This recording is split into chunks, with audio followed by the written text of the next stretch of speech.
My sister cropped my adopted son out of her wedding photos.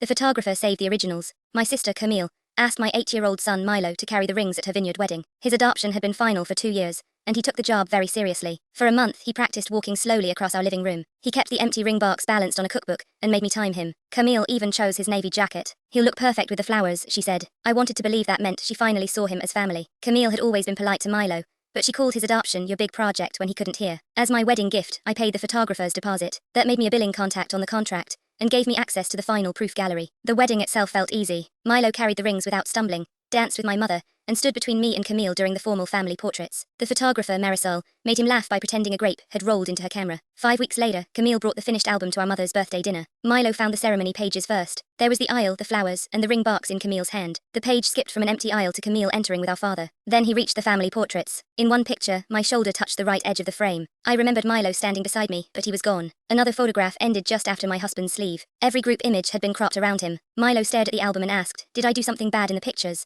Camille closed the book. "He blinked in most of them," she said. Marisol chose the cleanest versions. I told Milo he had done nothing wrong. Then I took him home, before I said something I couldn't soften later. That night, I opened the proof gallery from my invoice email. The uncropped photographs were still there. Milo was smiling in every formal pose. In one, he was holding Camille's bouquet while she fixed her veil. In another, Camille had her hand on his shoulder. The gallery also preserved the client's selection notes. Beside the widest family portrait, Camille had written, "Crop after Nina. Remove Milo." On the ceremony page, she had requested the aisle frame taken just before he entered. I called Marisol the next morning. She sounded careful. "The camera originals were never changed," she said. "I followed the bride's album instructions. You're still an authorized contact, so you may order from the original gallery."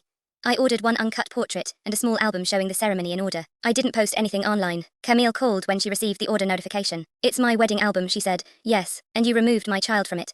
She said she wanted the formal pages to show people connected to the whole family. "Milo is connected to me," I said. "That should have been enough."